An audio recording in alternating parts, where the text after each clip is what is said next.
Greetings, everyone. Greetings. Welcome to another episode of Brown Girls Are Beautiful. I'm your hostess and your melanated queen, CEO and founder of Brown Girls Are Beautiful. Y'all, today I want to get into a topic that does affect the entire nation.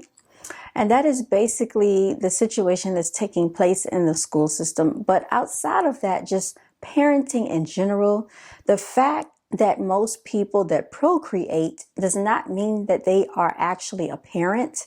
And the reason why I'm saying this is because there's no reason why in the school system today, even in elementary school, as young as kindergarten, that staff should actually have to act like drill sergeants just to get your children to behave. And people, including many mothers, that's what they want to classify themselves as mothers because they birthed a child, want to come to the school and actually argue with the teachers because the teachers are having discipline and behavior issues with your child that you sent to school with these behavior issues. Now, needless to say, the more and more this goes on, this is going to continue from kindergarten up to middle school, from middle school up to high school. So what do you think is going to happen if these children graduate and they go into society on their own?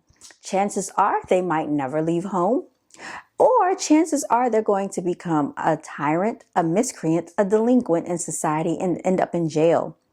And I've had my own personal experience with some of this behavior myself, which led to the referral of a fourth grader that thought he could backtalk me and be disobedient. Okay. I've had a fifth grader try to stare me down and tell me that the class is not going to listen because they're not interested in doing the work. So she was trying to speak up for the entire class when all I was doing was simply trying to help them because most of them can barely write, don't know proper grammar, don't know to put a period at the end of the sentence, to start a new sentence with a capital letter, and barely can write incomplete sentences, yet alone spell, in fifth grade, going to middle school. So instead of getting an attitude with the person that's trying to help assist you, why would you not take on the advice? All right, but that's neither here nor there. I want to get into this news article that I came across the other night, you all. Massachusetts school officials has asked the National Guard to help with unruly students. And this was only 8 days ago.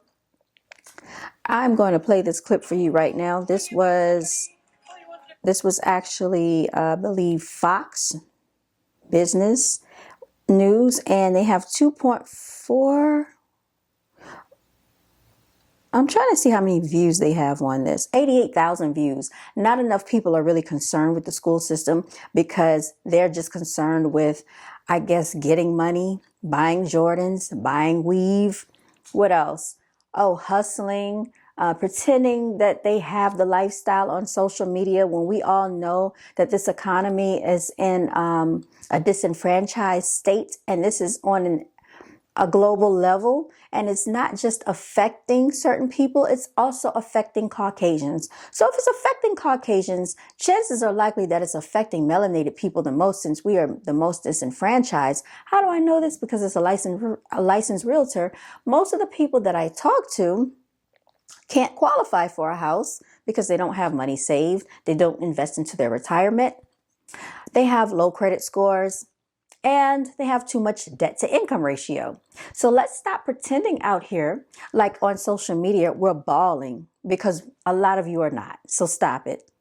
A lot of the children that I've spoken to in elementary school want to be nail technicians and do hair, but they can't read. So I'm trying to understand how they feel like they're going to run a business, but they don't even know how to probably read the customers' names. A lot of them can't properly count or do math, add, subtract, divide, or multiply. So how are they going to go into business for themselves without getting ripped off? I ask this, you wonder, because a lot of them have cell phones. So they feel that all they have to do is go to Google and cheat their way through life, which it does not work that way. When you have AI, artificial intelligence, it's just that, artificial, meaning that it is simply a computerized robot that can have basically kinks in it. and it can malfunction. What goes on if these computers malfunction and they can't even use their own brain, which is actually basically, it's actually modeled after the human brain. So I talked about this on my videos before. Let's get into what the Massachusetts school officials have to say, you all. Levels of chaos and violence at a high school. In Massachusetts, students at one high school are so out of control, educators aren't just calling the police, they're calling in the National Guard. We're looking for support with the National Guard to come in and act as substitute teachers, hall monitors to make sure that the high school is safe. We're just looking for a little bit of support within Brockton Public Schools. Well, we're not asking them to deploy a whole army to our school. We're asking for support, especially with the teacher shortage throughout Commonwealth of Massachusetts. We need more staff to support our staff and help the students, learn, have a safe environment. Teachers say students are having sex, doing drugs, and have even started violent brawls that have resulted in students being stabbed. Here now, committee member from that high school, Tony Rodriguez. Tony, good to see you, and thank you for being with us. Just talk to us how bad the school has gotten. What's happening where you're now asking for the National Guard to come in and keep the peace? It's chaotic when we have students that basically are in the school thinking that it's a playground. Lack of discipline. It starts at home. The deficit kind of put a big hamper on us in making sure that we have a safe learning environment with the teacher shortage that we have because of the massive layoffs that we dealt with last fiscal year. Is everybody on board with this, Tony, to get the National Guard in? Is there pushback from other committee members? What's been, the response from Governor Healy on this? We drafted a letter. There was 4 of us that drafted a letter. We requested a meeting of safety last month. All right, I'm not going to play the whole video, but I will say, you heard what the guy said. It starts at home. It starts at home. Do you remember that saying, it takes a village to raise a child? They didn't say it takes a single mother to raise a child.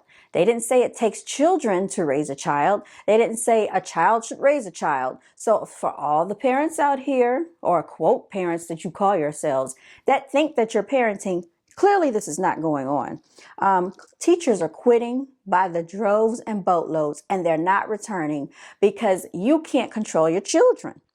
Let's continue on, y'all, because I think that what's going on is that the parents, there have been some pushback from the parents. They feel like it's a bit too drastic. They feel like this is not necessary. Well, why don't the parents come in and teach? Why don't the parents come in and teach the children if that's the case? Why don't, you're going to get sprayed. Why don't the parents come in and teach the children if this is the case? But I bet you they won't do that. I bet you they're not going to do that. Parent, you send your kids to school.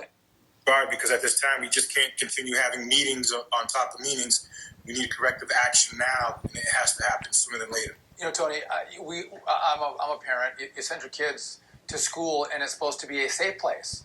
But it appears that in this school, whether it's the brawls, the stabbings, the sex, the drugs, all things most parents try to keep their kids away from, they're actually getting at the school system. So those who don't want the National Guard to come and keep the peace, do they have another plan on how you remedy the school and make it a place that's safe for kids to go to?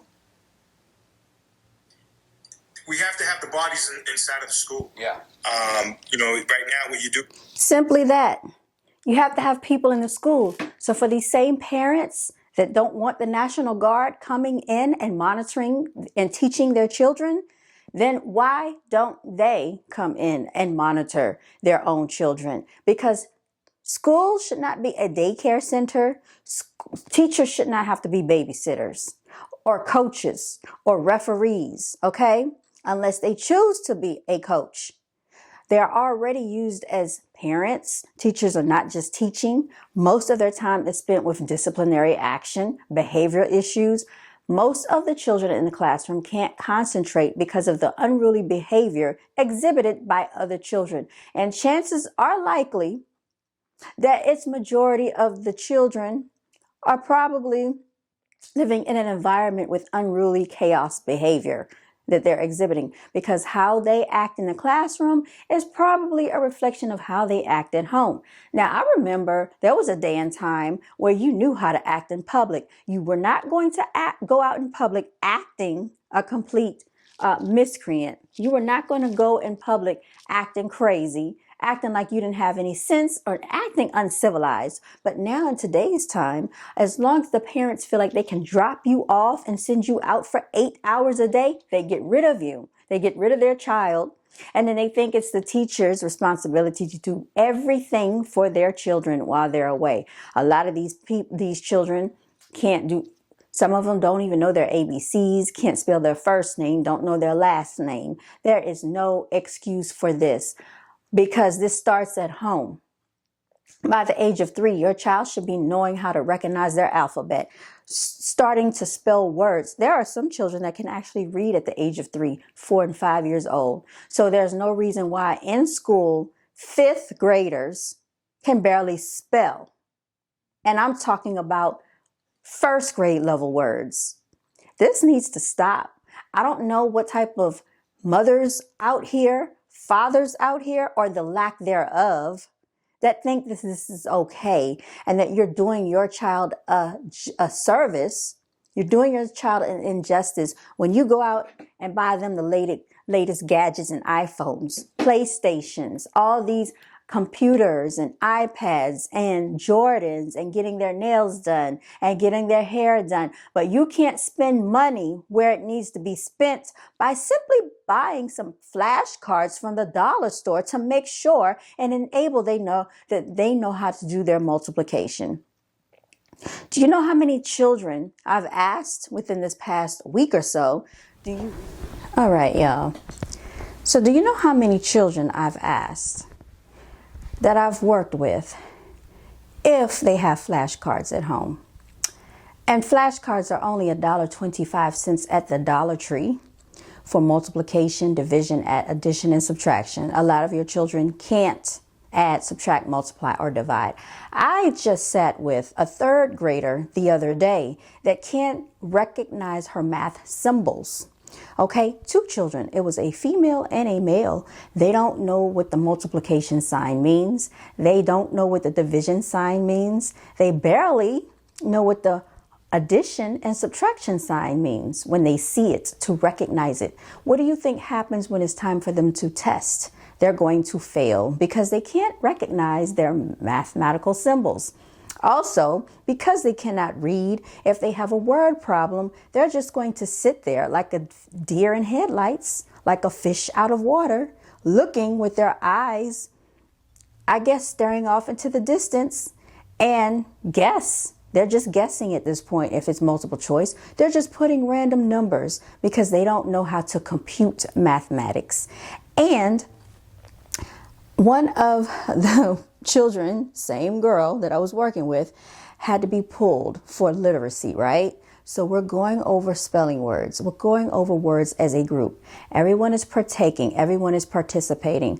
I simply let it be known, all right, everyone gets to go to the treasure box as long as you're participating. She started getting an attitude simply because she was misspelling the words and getting the words wrong. So I try to enforce the fact that, hey, this is why we're here. We're here to learn. It's okay if you make a mistake. That wasn't good enough. She's in the back getting an attitude with herself and then taking it out, I guess, on the class or whomever. You know, stumping, snapping, slamming stuff, grunting, groaning, not wanting to participate when it was all over. She did not get to go to the treasure box because we don't reward poor behavior or bad sportsmanship. Okay, so we're trying to teach that concept to her. But where do you think these attitudes come from? I'm pretty sure she has seen this type of behavior at home. More than likely from her mother, because a lot of females, a lot of daughters exhibit a lot of the same behavior that they exhibit, and they exhibit it from their mother. They usually model behind their mother. All right. And so, like I said, there are a lot of single mothers out here with these ghetto attitudes and these ghetto behaviors. It's not cute. And you need to stop acting like that around your children, because they're going to model this in the world. And guess what the world is going to do? We already see how we are disenfranchised as melanated people. The world is not going to be sympathetic for your daughter because she wants to exhibit ghetto, ratchet behavior and follow behind in your antics. So let's get it together. And if you cannot raise a child as a single mother or a single parent, because usually these are the children that are exhibiting this type of behavior, then you need to figure out before you get involved with a male whether or not you have the resources and the finances to bring a child in the world, and stop having children with people who are not meeting standards to exemplify as a parent. Let's stop doing that, y'all. This is a message from Brown Girls Are Beautiful. A lot of you may not like this message. This message probably really won't get a whole lot of views because of the topic that I'm speaking on, but I don't care because I'm tired of it. These children are going to go out in the world and integrate with our future children and your future children and cause ratchetness and chaos in this society. All right, y'all, I am signing out. Remember to always walk in your divinity and stay blessed until next time.